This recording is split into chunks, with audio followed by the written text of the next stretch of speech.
The purpose of this video is to guide the agencies about how to complete the assessment data spreadsheet for the 2020-2021 school year. Each assessment has its own tab on the bottom to make it easy to record the data from the school year. The first tab is the communication matrix. At the top, it's actually color-coded and divided into sections for fall, winter, and spring. You'll need to include the student's name, their state ID, and the date. And then the first part is the total number of emerging skills, while the second part is the total number of mastered or surpassed skills. The next tab is the DESA. It is also divided into fall, winter, and spring, and you'll have to include again the student's name, state ID, date, and the T-score, percentile, and level. The third tab is the English Language Arts Skills checklist. This one again, like all the others, is divided into fall, winter, and spring.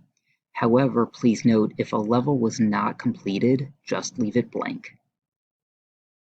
To get the scores from the ELAS, you'll look at the checklist, and again there's a skill total and a prompt total. You can add the totals onto this sheet and transfer them over, or take them from the bottom after you do the recording at the subtotal point level. The next tab is the Essential Elements ELA checklist for K2, and with this one it does include the skill total and prompt total, and again please include the student's name, state ID, and date. On this one, when you look at the checklist, you'll be able to find that there's a pre-test, mid-test, and post-test. Each of those equates to the fall, winter, and spring testing. Again, the subtotal points will be transferred over to the spreadsheet. The next tab is this checklist for grades 3 through 11 for Essential Elements ELA, and it's very similar to the K2 one. Afterwards is the Math Skills checklist. Please note the levels have been created as drop-downs to make it easy to input those, and then you'll just have to add the score afterwards. After that is the Essential Elements Math checklist for K2. This is similar to the Essential Elements checklist for ELA. Again, this is the Essential Elements checklist for 3 through 11. Please note on here if a level was not completed, again, leave it blank. Science is on here as well.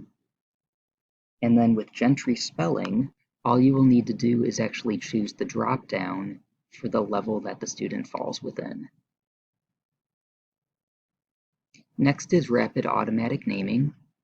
And for this one, again, please include the student's name, state ID, date, and there is a drop-down for which form was completed, and then you'll have to input the score and the number of errors that occurred during the testing session. The next tab is the School to Work Continuum. Please note on this one that it includes both the prompting and skill, and they are actually side by side next to each other, so that stamina prompting, stamina skill. Stamina prompting pre-employment, stamina skill pre-employment.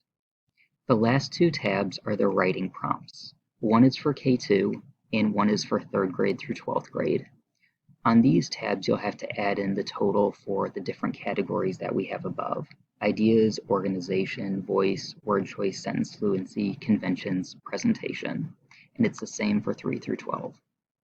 With all of these tabs, please keep in mind they are divided for fall, winter, and spring testing sessions, and we do need to have the student's name, state ID, and date within each of them. Please feel free to reach out if you have any questions. Thank you.